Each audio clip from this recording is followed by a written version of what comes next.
Hello everyone, I am Hardik Shetha from Saraswat international academy Vapi. આજે આપણે ધોરણ 11 વિષય ભૌતિક વિજ્ઞાન માટે જરૂરી બેઝિક મેથેમેટિક્સનો અભ્યાસ આગળ વધારીશું। તો લાસ્ટ લેક્ચરમાં આપણે વિકલનનો અભ્યાસ કરી ગયા, બરાબર। વિકલનના અમુક સૂત્રો આપણે સાબિત કરવાની કોશિશ કરી, અમુક સૂત્રો આપણે યાદ રાખી લીધા। હવે સંકલન સ્ટાર્ટ કરીએ। સંકલન શું છે તે સમજવું થોડું ડિફિકલ્ટ છે, બરાબર। અને એક કે બે લેક્ચરથી તમે નહીં સમજી શકો, બરાબર। અત્યારે તમને સંકલનનું થોડું નોલેજ મળશે, પછી જેમ જેમ સિલેબસ આગળ વધશે, જેમ જેમ તમે સંકલનનો ઉપયોગ કરતા થશો, તેમ તેમ તમારું નોલેજ છે એ વધતું જશે, બરાબર। એટલે શરૂઆતમાં સંકલન શીખવામાં જો થોડી ઘણી પ્રોબ્લેમ આવે, બરાબર, થોડું ઘણું ડિફિકલ્ટ લાગે, તો એ શીખવાનું મૂકી દેવાનું નથી, કન્ટિન્યુ પ્રેક્ટિસ ચાલુ રાખવાની છે। સતત પ્રેક્ટિસ કરતા રહેશો તો થોડા દિવસોમાં તમારું જે સંકલનનો કોન્સેપ્ટ છે એ એકદમ મજબૂત થઈ જશે, બરાબર। તો આપણે અત્યારે જે ચર્ચા કરીએ છીએ માત્ર ફિઝિક્સમાં જરૂરી સંકલનની। સંકલન એમ જોવા જાવ તો બહુ મોટું ચેપ્ટર છે, બરાબર। આપણે અત્યારે એ બધી ચર્ચા કરવાની નથી, માત્ર ફિઝિક્સમાં જેટલું જરૂરી છે તેટલા સંકલનની જ ચિંતા કરવાની છે। તો સંકલન છે શું એ પછી સમજીએ। પહેલાં તમે ખાલી જરૂરી સૂત્રો છે એ યાદ રાખી લો, બરાબર। સૌથી પહેલાં તમારે યાદ રાખવાના છે જરૂરી સૂત્રો।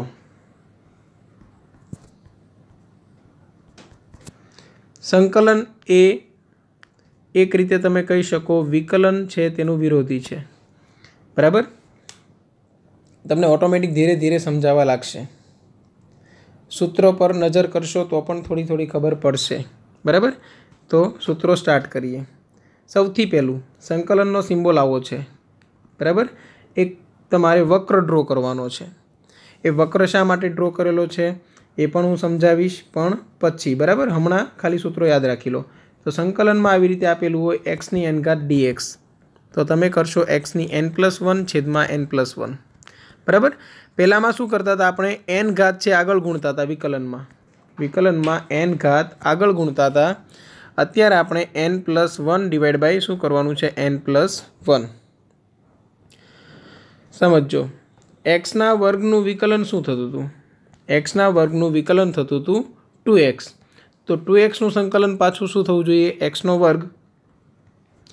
કઈ રીતે થશે સમજો, 2xની કેટલી ઘાત છે 1 ઘાત, એટલે 1+1 છેદમાં 1+1 કરો એટલે આ 2 કેન્સલ થઈ જાય, એટલે એક્સની 2 ઘાત તમને પાછી મળી ગઈ, બરાબર। હજુ આમાં પણ થોડા ઘણા પ્રોબ્લેમ આવે છે જે આપણે ધીરે ધીરે ડિસ્કસ કરીશું। અહીંયા તમારે મૂકવાનું છે +c, જ્યાં c શું છે એ અચળાંક છે। હવે એ શા માટે મૂકવો પડે તેની ચર્ચા આપણે કરીએ, પણ પહેલાં સૂત્રોનું લિસ્ટ બનાવી લઈએ, બરાબર। એટલે હું લખતો જાઉં છું, તમારે પણ તમારી નોટબુકમાં કોપી કરતું જવાનું છે અને સાથે સાથે યાદ રાખતું જવાનું છે, બરાબર। સંકલનમાં સમજો કે ખાલી dx છે તો થશે x। સંકલનમાં કોઈ અચળ સંખ્યા ગુણાયેલી છે અને dx છે, બરાબર, તો એ અચળ સંખ્યા બહાર નીકળી જશે, એટલે એની તમારે ચિંતા કરવાની નથી। ચલો હવે સંકલનમાં હું sin x લઉં, sin x dx, તો તેનું સંકલન થશે -cos x। સંકલનમાં cos x dx લઉં તો સંકલન થશે sin x, બરાબર। બધામાં +c તો આવશે જ, પછી અચળ સંખ્યા અમુક વખતે 0 હોઈ શકે, અમુક વખતે કોઈક નંબર હોઈ શકે, 5, 10, 15 ગમે તે, બરાબર, કે પછી કોઈ પણ અચળાંક કે જે આ x પર આધારિત ન હોય। સંકલનમાં eની x ઘાત dx હશે તો eની x ઘાત જ રહેશે, પણ +c લખવાનું ભૂલવાનું નથી, બરાબર। સાઇન કોસના સૂત્ર થઈ ગયા। હવે લઈ લઈએ tan, બરાબર। ચલો tan માટે શું કરશું, સંકલનમાં tan x dx, તો એ થશે ln સેક એક્સ. લોગનો આધાર ઈ હોય તેને શું કહેવાય? ln. એટલે આ થશે ln સેક એક્સ અને પ્લસ સી. બરાબર. હવે 11th સ્ટાન્ડર્ડમાં અત્યારે છો એટલે આ બધા સૂત્ર ટેન અને કોટ એ બધા તમે હમણાં યાદ નહીં રાખો તો ચાલશે, પણ જ્યાં જરૂર પડે ત્યાં ધ્યાનમાં રાખવા. હવે કોટ એક્સ હોય તો થશે ln sine x plus C. Okay, આવી રીતે સેક એક્સ હોય તો સેક એક્સ ડીએક્સ હશે, તો સંકલન થશે ln sec X plus tan X. ln sec X plus tan X અને પ્લસ સી. ઓકે, આવી રીતે કોસેક એક્સ હોય તો તમે યાદ રાખશો માઇનસ ln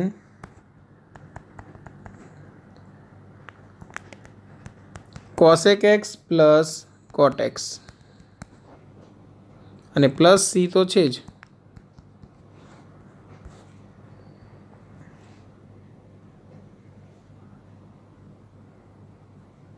ઓકે, સંકલનમાં સેક સ્ક્વેર એક્સ હોય તો તમને ખબર હોય તો ટેન એક્સનું વિકલન સેક સ્ક્વેર એક્સ થતું હતું, તો સેક સ્ક્વેર એક્સનું સંકલન શું થશે? ટેન એક્સ પ્લસ સી તો છે જ. એવી રીતે સંકલનમાં કોસેક સ્ક્વેર એક્સ ડીએક્સ હોય તો તમને ખબર હોય તો કોટ એક્સનું થતું હતું માઇનસ કોસેક સ્ક્વેર એક્સ, તો કોસેક સ્ક્વેર એક્સનું થશે માઇનસ કોટ એક્સ અને પ્લસ સી તો છે જ. બરાબર. તો આટલા સૂત્ર તમારે ફરજિયાત યાદ રાખવાના છે અને હમણાં સૌથી વધારે કામ લાગે તેવું સૂત્ર આ છે. હમણાં 11th સ્ટાન્ડર્ડ પ્રમાણે સૌથી વધારે કામ લાગશે તમને આ સૂત્ર. એક્સની એન ઘાતનું સંકલન એક્સની સાપેક્ષે કરવાનું હોય તો એક્સની n+1 છેદમાં n+1 ઘાત થશે. બરાબર. હજુ એક હોઈ શકે સૂત્ર, એક હજુ સૂત્ર આવશે સંકલનમાં 1/x dx. બરાબર. 1/xનું સંકલન તો એ થઈ જશે ln x અને પ્લસ સી. ઓકે, તો આ બધું યાદ રાખશો.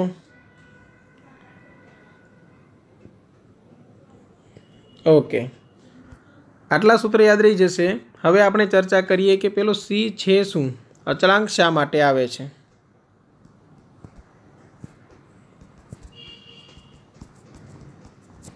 બરાબર. અચળાંક શા માટે આવે છે?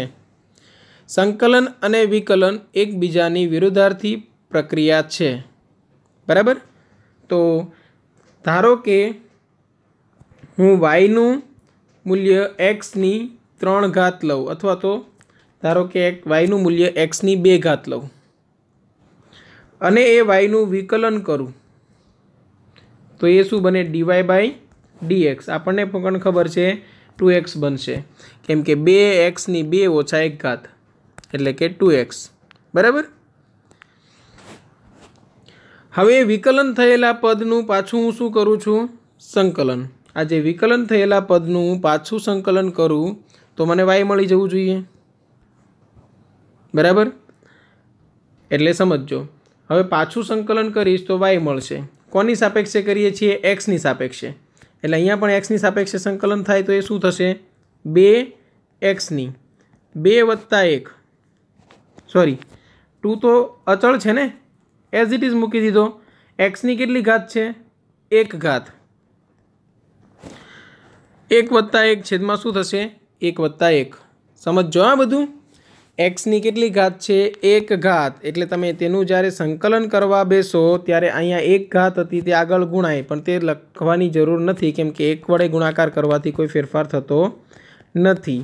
તો 1+1/1+1 આવશે. y = x² પાછું મળી ગયું. રાઈટ. એટલે આપણે એમ કહી શકીએ, સમજો, આપણે એમ કહી શકીએ કે જ્યારે તમે x² છે તેનું તમે વિકલન કરો ત્યારે તમને મળે છે 2x, અને એ જ 2xનું પાછું સંકલન કરો તો પાછું તમને x² મળી જાય છે. ક્લિયર છે ને? હવે આમાં કોઈ અચળાંકની જરૂર નથી. आमां कोई अचळांकनी जरूर नथी। पण जो हूँ बीजू उदाहरण एवुं लऊं के जेमां y बराबर x² प्लस 40 छे, y बराबर x² प्लस 40 छे अने पछी हूँ करूँ छूँ विकलन। सौथी पहला शू करूँ छूँ विकलन। चलो dy/dx शू मळशे x² નું 2x, 40 एटले अचल पद, अचल पदનું विकलन 0, तो जवाब शू आवे छे 2x। dy/dx तमने मळे छे 2x। पछी पाछू हूँ जो संकलन करूँ हवे, बराबर, अहींया आपणे जे संकलननी प्रक्रिया करेली तेनी मददथी आपणने जे ओरिजिनल टर्म हती x² ए पाછી मळी गेली। जुओ हवे अहींया चेक करीए के x² आपणने पाछू मळे छे के नहीं। x² प्लस 40 आखुं ज आपणने पाछू मळे छे के नहीं। तो हवे समझो, हवे हूँ पाछू करूँ छूँ संकलन। dy/dx छे, x ની સાપેક્ષે તમે સંકલન કરો છો એટલે અહીંયા તમને મળે છે y અને અહીંયા 2, x નું સંકલન કરશો તો x² / 2 થશે એટલે x ની 1 + 1 ઘાત ડિવાઈડ બાય 1 + 1 ઘાત થશે એટલે કે 2x મળશે, બરાબર। હવે ચેક કરીએ કે મારી પાસે મૂલ્ય હતું x² + 40, तेनु हूँ विकलन करूँ छूँ तो मने मळे छे 2x। 2x नु हूँ संकलन करूँ छूँ तो संकलन करूँ त्यारे अहींया मैं भूल करेली छे, 2x ની 2 घात अने डिवाइड बाय 2 आवशे एटले x ની शुं वधशे खाली 2 घात, बराबर। एटले संकलन करूँ त्यारे मने x² मळे छे एटले के आ जे भाग छे आ तो मळी गयो, पण आनु शुं, आ अचल पद छे जे विकलन दरमियान शून्य थई गयुं हतुं ते संकलन दरमियान पाछुं मळतुं नथी, एटले तेना माटे अनिश्चितता छे के शुं हशे कोने खबर। जरूरी थोड़ुं छे 40 ज होय, 50 पण होय, 100 पण होय। तो अत्यारे आपणने सामे देखाय छे के 40 छे, आनुं संकलन करवानुं के त्यारे थोड़ा अचल पद देखाय छे।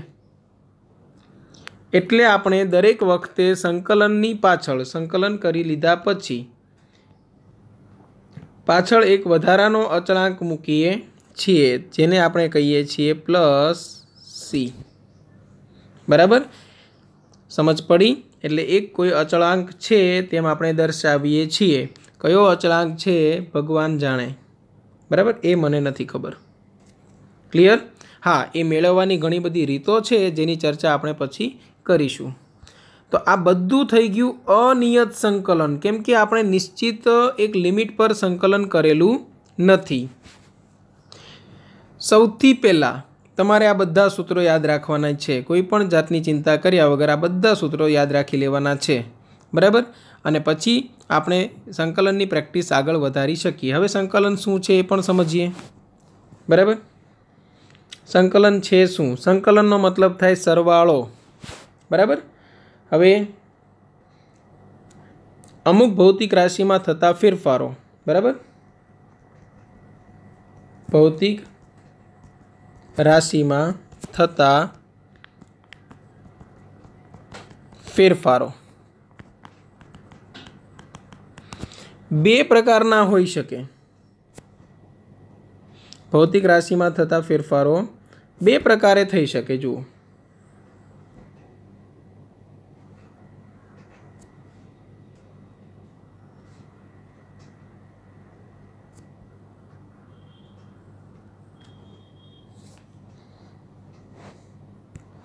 एक होई शके असतत अने एक होई शके सतत, बराबर। एक होई शके असतत अने बीजू होई शके सतत फेरफार,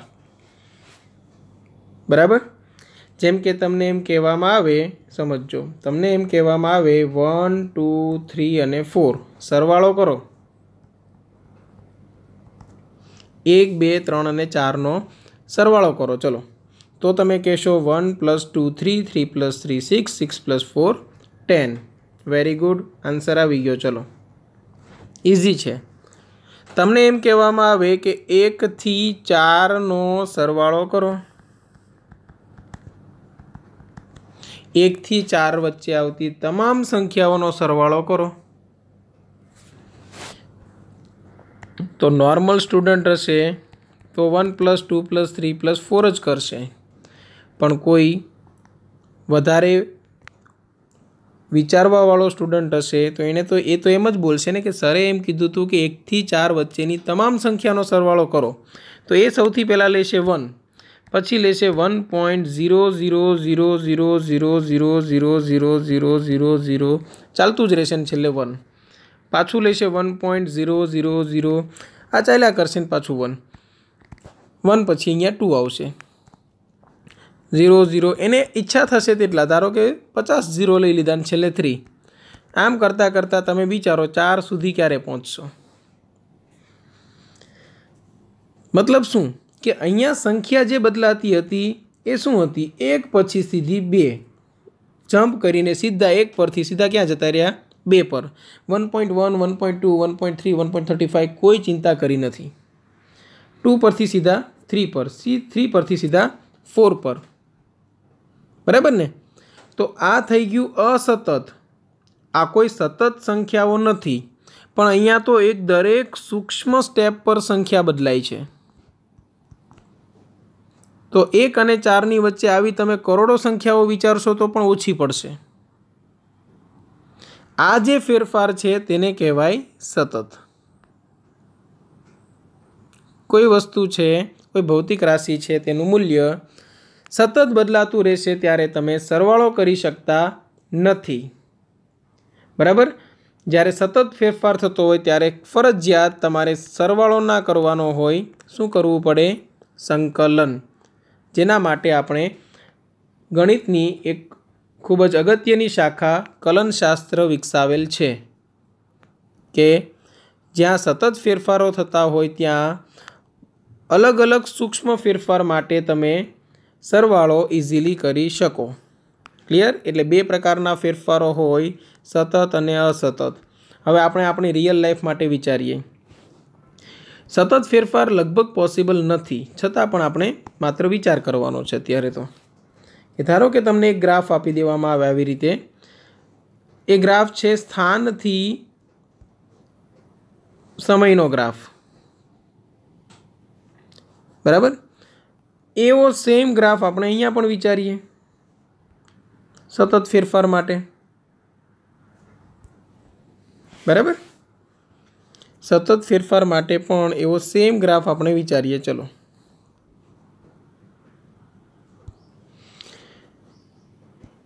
ધારો કે હું અહીંયા લઉં છું સમય 0, પછી અહીંયા 1 2 3 4 સેકન્ડની વાત કરીએ। समय है सेकंड में और स्थान है मीटर में, बराबर। तमने एम कहेवामां आवे कि 0 થી 1 सेकंड वच्चे जे अंतर है ये आवी रीते है। अथवा तो अहींया वेगनो आलेख दौरीए, ये तमने वधारे क्लियर खबर पड़शे केम के तेमां संकलन विकलन बंनेनो उपयोग आवशे। अहींया वेग लई लईए मीटर पर सेकंड। तो तमने एम कहेवामां आवे कि कोई एक गाड़ीनी स्पीड 0 થી 1 सेकंड दरमियान 10 मीटर पर सेकंड है, पछी अचानक 20 मीटर पर सेकंड थई गई, पछी अचानक 30 मीटर पर सेकंड थई गई, अने पछी अचानक 40 मीटर पर सेकंड थई गई। हवे तमे पोते ज विचारशो कि आवुं अचानक पॉसिबल नहीं, एटले तो मैं कीधुं कि असतत फेरफारो प्रेक्टिकली जे अमुक सिच्युएशन है तेमां पॉसिबल नहीं होय, पण आपणे विचारवाना छे, बराबर।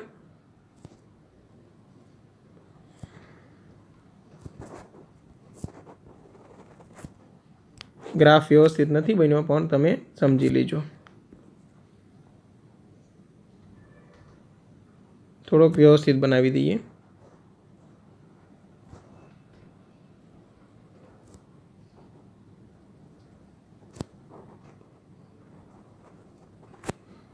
ઓકે,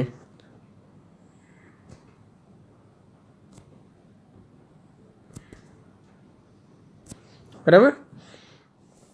હવે તમને કહેવામાં આવે કે આ પદાર્થે કાપેલ અંતર મેળવો, તો તમારે આ જે 4 તમને એરિયા દેખાય છે, બરાબર, આ જે તમને 4 ક્ષેત્રફળ દેખાય છે એનો તમારે સીધો જ સરવાળો કરવાનો છે, બરાબર.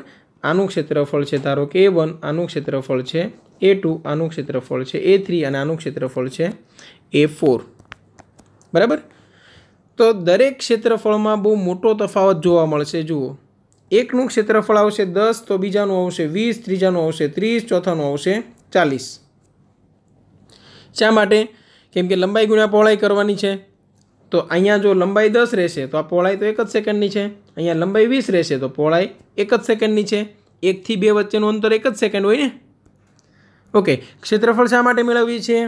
તો કે તમે 9મા ધોરણમાં ભણી ગયા છો કે વેગથી સમયનો આલેખ હોય તો ગ્રાફ વડે ઘેરાયેલું ક્ષેત્રફળ તે કરેલું સ્થાનાંતર આપશે, બરાબર.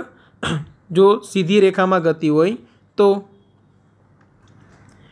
ક્લિયર છે આ બધું?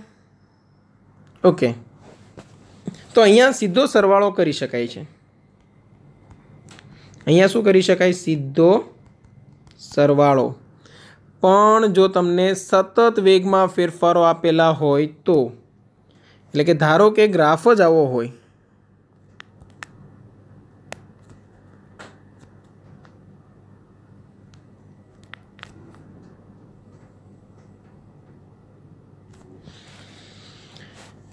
બરાબર, ગ્રાફ જ ધારો કે આ ટાઈપનો છે. હવે શું કરવું? આમાં તમે ચોરસ તો પસંદ કરી નથી શકતા, બરાબર. હવે અહીંયા તમે વેગ જોશો તો અલગ હશે, અહીંયા વેગ અલગ હશે, અહીંયા વેગ અલગ રીતે બદલાય છે, અહીંયા વેગ અલગ રીતે બદલાય છે, અહીંયા વેગ અહીંયા લગભગ વેગ અચળ થવા આવે છે. એટલે બધી જગ્યાએ વેગના ફેરફારો અલગ અલગ છે, પ્લસ સતત ફેરફાર થાય છે. હવે જે આનું ક્ષેત્રફળ મેળવવું એ ખૂબ જ ડિફિકલ્ટ છે, કેમ કે આના માટે આપણી પાસે કોઈ સ્પેશિયલ ફોર્મ્યુલા પણ નથી, બરાબર. અને જરૂરી નથી કે આ વર્તુળ ગ્રાફ જ બને, ગમે તેવો બની શકે, બરાબર. હવે આ કિસ્સામાં પણ હું અલગ અલગ ક્ષેત્રફળોનો સરવાળો કરી શકું, પણ તેના માટે મારે શું કરવું પડશે એ સમજવાનું છે ખાસ. તો હું અહીંયા આ ટી લઈ લઉં અને આ જે છે એ વેગ છે વી. હવે નાના નાના હું ગેપ લઉં, સમજો પહેલેથી. સપોઝ મેં વચ્ચે કોઈક એક નાનો એવો ગેપ લીધો, એકદમ સૂક્ષ્મ. તેના માટે મને આ સમયનો ફેરફાર મળે છે, તેના માટે મને સમયનો ફેરફાર મળે છે, પણ એ અતિ સૂક્ષ્મ છે. આ અતિ સૂક્ષ્મ ભાગને હું શું કહીશ? ડીટી. અને લગભગ વેગનું મૂલ્ય એક જ છે, જુઓ તો વી. તો તમને એ સૂક્ષ્મ ક્ષેત્રફળ શું મળ્યું? સૂક્ષ્મ ક્ષેત્રફળ, એને હું નામ આપું ડીએ. તો ડીએ બરાબર શું થયું? વી ડીટી. ધારો કે આ 0 સેકન્ડથી સ્ટાર્ટ થાય છે ગ્રાફ, બરાબર. જે મૂલ્ય છે એ 0 સેકન્ડથી સ્ટાર્ટ થાય છે અને 4 સેકન્ડ પર અંત પામે છે, બરાબર. હવે જે આ જે છે ને એ જેમ બને તેમ સૂક્ષ્મ લેવું પડે. એનું કારણ છે કે જો હું મોટો ગેપ લઉં, આ ડીટી, અને પછી હું વિચારું કે ચોરસનું ક્ષેત્રફળ લંબાઈ ગુણ્યા પહોળાઈ કરું તો એ પોસિબલ નથી, બરાબર. શા માટે? અહીંયા કેમ પોસિબલ થયું તું સમજજો. તો કે આ જે હતી ને એ લંબાઈ હતી અને આ જે હતી તે પહોળાઈ. તો લંબાઈ કેટલી હોય? વી જેટલી. પહોળાઈ કેટલી હોય? ડીટી જેટલી. એટલે મેં ક્ષેત્રફળ શું કરી દીધું? વી ઇન્ટુ ડીટી. પણ જો હું આ જે ગેપ છે, બરાબર, જે હું સમયગાળો લઉં છું એ મોટો લઉં તો મને પ્રોબ્લેમ ક્યાં આવે? તો કે આટલું ચોરસ બને, બરાબર. નો ડાઉટ કે ક્ષેત્રફળનું સૂત્ર આના માટે પણ હજુ શું જ આવશે? આના માટે પણ હજુ આવશે વી ઇન્ટુ ડીટી. કેમ કે લંબાઈ છે એટલે કે આ અત્યારે બનશે આ ભાગ લંબાઈ, દેખાય છે, અને આ ભાગ બનશે પહોળાઈ. તો અત્યારે પણ સૂત્ર તો વી ઇન્ટુ ડીટી જ આવશે. પણ પ્રોબ્લેમ શું થાય છે?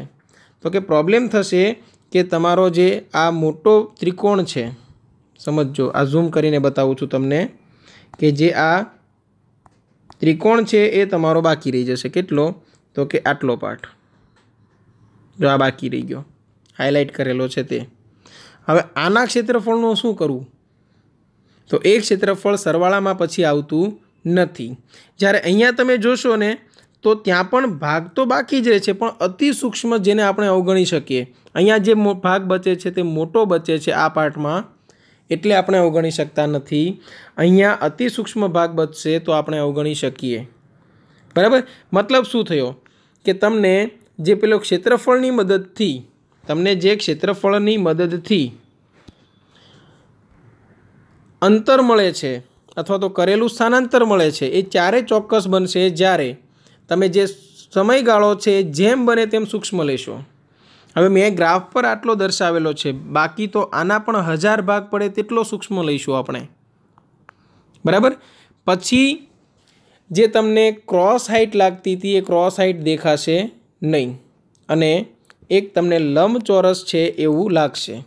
હવે સમજો, આવા લંબચોરસ ઘણા બધા મારે ભેગા કરવાના છે, એટલે હું અહીંયા પાછો નાનો એવો સૂક્ષ્મ ભાગ લઈશ, અહીંયા નાનો સૂક્ષ્મ ભાગ લઈશ, અહીંયા નાનો સૂક્ષ્મ ભાગ લઈશ, અહીંયા નાનો સૂક્ષ્મ ભાગ લઈશ, આ સૂક્ષ્મ ભાગ, આ સૂક્ષ્મ ભાગ, આ સૂક્ષ્મ ભાગ, આ પણ સૂક્ષ્મ ભાગ, આ પણ સૂક્ષ્મ ભાગ.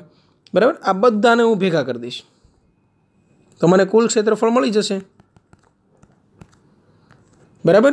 અને આ બધાને ભેગા કરીશ ત્યારે લગભગ વેગ એક નાના એવા સમયગાળા માટે આપણે કહી શકીએ કે અચળ છે. એક સૂક્ષ્મ ફેરફાર માટે અહીંથી તમે અહીંનાનો વિચારો, આટલો મોટો સમયગાળો વિચારશો તો એ અચળ નથી. સમજો, હું સમયગાળો લઉં એ અહીંયાથી લઈને અહીંયા સુધી લઉં તો વેગમાં મોટો ફેરફાર છે. જુઓ, તો અહીંયા વેગ અલગ હશે, અહીંયા વેગ અલગ હશે, તો હું અચળ લઈ શકું નહીં. પણ એક સૂક્ષ્મ સમયગાળો લઉં અહીંયાથી લઈને આટલું જ, તો એ મને વેગ લગભગ અચળ મળી શકે. બરાબર?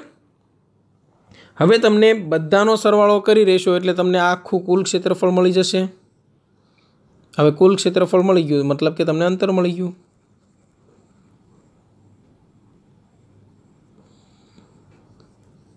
આ સમજ પડી? ઓકે, એટલે જે ક્ષેત્રફળ મળે છે એ શું મળી ગયું? v × dt. અને ક્ષેત્રફળ એ શું દર્શાવે છે? સ્થાનાંતર. માટે શું બની ગયું? આ dx = v × dt. કેમ? કેમ કે ક્ષેત્રફળ છે પોતે શું છે? અત્યારે સ્થાનાંતર. ક્ષેત્રફળ છે પણ ગ્રાફ માટેનું ક્ષેત્રફળ છે, બાકી તો તમે વેગ અને સમયનો ગુણાકાર કરો છો ને. માટે હવે સંકલન કરી દો બંને બાજુ. હવે શું કરવાનું? બંને બાજુ સંકલન કરતા તો સંકલનમાં dx બરાબર શું થાય? સંકલનમાં v dt. આ dxનું સંકલન શું થશે? x. હવે તમારે નક્કી કરવાનું સ્થાનાંતર ક્યાંથી ક્યાં સુધી જોઈતું છે. બરાબર? ઘણી વખત બની શકે કે તમારે એક ચોક્કસ સમયગાળા માટે જ સ્થાનાંતર જોઈતું હોય. આ ગ્રાફ તો ભલે ગમે ત્યાં વધતો હોય, તમે એમ કહો કે મારે 0થી લઈને અથવા તો 1 સેકન્ડથી લઈને 3 સેકન્ડ સુધીનો સરવાળો કરવો છે, તો જે મેં પહેલાં સેમ્પલ મૂકેલા હતા તે 1 સેકન્ડ અને 3 સેકન્ડ વચ્ચેના જે બધા સેમ્પલ નાના હતા તેને જ ભેગા કરશે. આને કહેવાય નિયત સંકલન. તો હું અહીંયા લગાવી દઈશ કે 1 સેકન્ડથી લઈને 2 સેકન્ડ સુધી. બરાબર?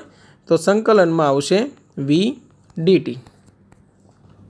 અત્યારે આપણે નિયત રાખતા નથી, એટલે કે કુલ બધા જે સ્ટ્રીપ છે તેનો સરવાળો કરી રહ્યા છીએ. બરાબર? એટલે સમજો, હવે તમને વેગમાં થતો ફેરફાર સમયની સાથે છે સૂત્રના ફોર્મમાં આપેલો હશે, કોઈક રિલેશન આપેલું હશે. બરાબર? તો અહીંયા વેગ અચળ નથી, એ વેગ છે શું છે? સમય પર આધારિત છે, કેમ કે સમય સાથે બદલાય છે. એટલે અચળ નથી એટલે તમે સંકલનની બહાર કાઢી શકશો નહીં. ઘણી વખત વેગ અચળ આપી દે તો સંકલનની બહાર કાઢી શકો. ટૂંકમાં તમે જે અહીંયા કરતા હતા એ બધા ક્ષેત્રફળોનો સરવાળો હતો. અહીંયા તમે જે કરો છો એ બધા ક્ષેત્ર છે તેનું સંકલન, આ ક્ષેત્રફળોનો સરવાળો, આ ક્ષેત્રફળોનું સંકલન. શા માટે? કેમ કે અહીંયા જે ફેરફાર હતો એ અસતત હતો, બરાબર. અહીંયા સુધી વેગ રહેતો હતો અને અચાનક વધી જતો હતો, એટલે અસતત ફેરફાર હતો. અને અહીંયા શું થતું હતું? સતત વેગમાં બદલાવ આવેલો હતો. ક્લિયર છે? ઓકે. હવે આપણે આ ટાઈપનો એક દાખલો ગણીએ તો તમને ખબર પડે. આ ટાઈપનો એક દાખલો ગણીએ તો તમને ખબર પડશે ને. એટલે લઈએ, સમજો. એક પદાર્થનો વેગ સમય સાથે, એક પદાર્થનો વેગ સમય સાથે v બરાબર 3t² + 4t પ્રમાણે બદલાય છે. તો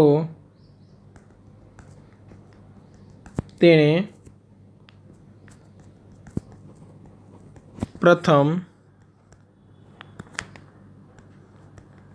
4 સેકન્ડમાં કરેલું સ્થાનાંતર શોધો. તો વેગનું સૂત્ર શું છે? તો કે સ્થાનાંતરના છેદમાં સમય સતત બદલાય છે, એટલે સૂક્ષ્મ સ્થાનાંતરો અને સૂક્ષ્મ સમયનો આપણે શું કરેલો છે? ભાગાકાર. તો dx બરાબર શું મળે? v * dt. પછી તમે શું કરવાના છો? તો કે બંને બાજુ સંકલન. સંકલનમાં ક્યાંથી ક્યાં સુધી? તો કે dx = v dt. બરાબર. હવે આપણે જેમ નક્કી કર્યું હતું તેમ નિયત સંકલન માટે શું કરવામાં આવે? લિમિટ મૂકવામાં આવે. પ્રથમ 4 સેકન્ડનો મતલબ શું થાય? કે t બરાબર 0 થી t બરાબર 4 સુધી. પ્રથમ 4 સેકન્ડ કીધું ને? હા, એમ કીધું હોય કે 1 સેકન્ડથી 4 સેકન્ડ સુધીમાં, તો તમારે પ્રારંભિક સમય લખવાનો 1 અને અંતિમ લખવાનો 4. તો અહીંયા 1 આવે ને અહીંયા 4 આવે. પણ પ્રથમ 4 સેકન્ડ કીધેલું છે એટલે લિમિટ આવશે એ અહીંયા 0 આવશે અને અહીંયા 4 આવશે. સમયની લિમિટ જમણી બાજુ એટલા માટે મૂક્યું કેમ કે ત્યાં આપણે dt એ સૂક્ષ્મ સમય લીધેલો છે. એવી રીતે સ્થાન અહીંયા dx છે એ સૂક્ષ્મ સ્થાન છે. તો ધારો કે 0 સમયે સ્થાનાંતર હતું 0, તેની સાપેક્ષે 4 સેકન્ડે સ્થાનાંતર બને છે x. તો dxનું સંકલન શું થશે? dxનું સંકલન થાય x. મેં તમને પહેલાં જ સૂત્રમાં લખીને આપેલું છે. ક્યાંથી ક્યાં સુધી કરવાનું? 0 થી લઈને x સુધી. ઓકે. સંકલનમાં 0 થી લઈને 4 સુધી. v તમને આપેલું છે, જુઓ, 3t² + 4t.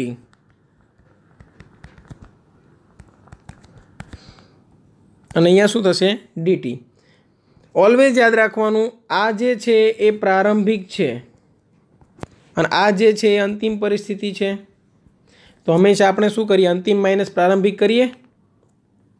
તો અહીંયા પણ યાદ રાખવાનું, ઉપરની લિમિટ પહેલાં મૂકવાની. એટલે જ્યાં તમને x દેખાય ત્યાં x મૂકી દો અને નીચેની લિમિટ પછી એટલે x દેખાય ત્યાં 0 મૂકી દો. એવી રીતે અહીંયા તો હજુ સંકલન કરવાનું જ બાકી છે. મેઇન પ્રોબ્લેમ જ એ છે ને, સંકલન કરવાનું જ બાકી છે. તો સૌથી પહેલાં સંકલન કરીએ. 3tની 2 + 1 છેદમાં 2 + 1 થશે.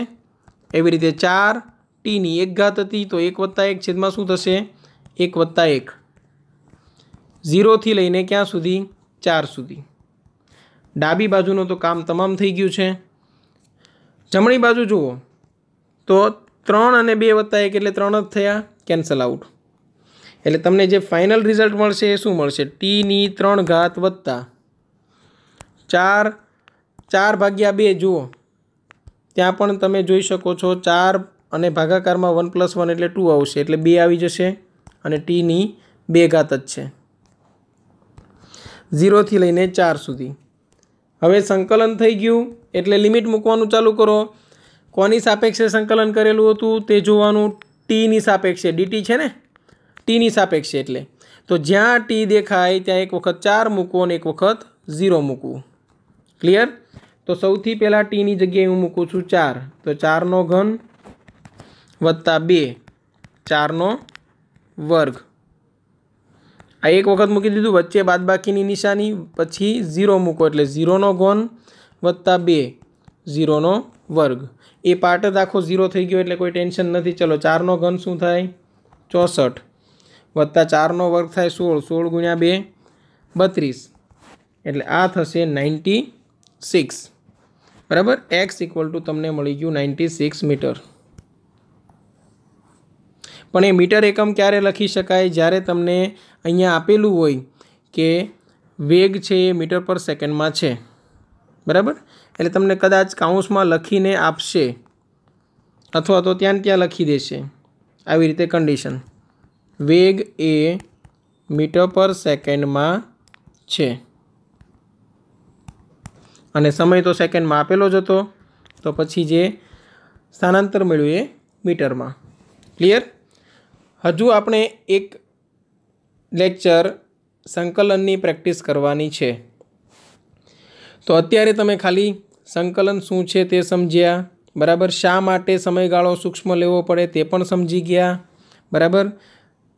સતત અને અસતત ફેરફાર હોય તેમાં શું કરવું? અસતતમાં તમે ડાયરેક્ટ સરવાળો કરી શકો, સતતમાં સરવાળો કરી શકાતો નથી એટલે સંકલન કરીએ છીએ।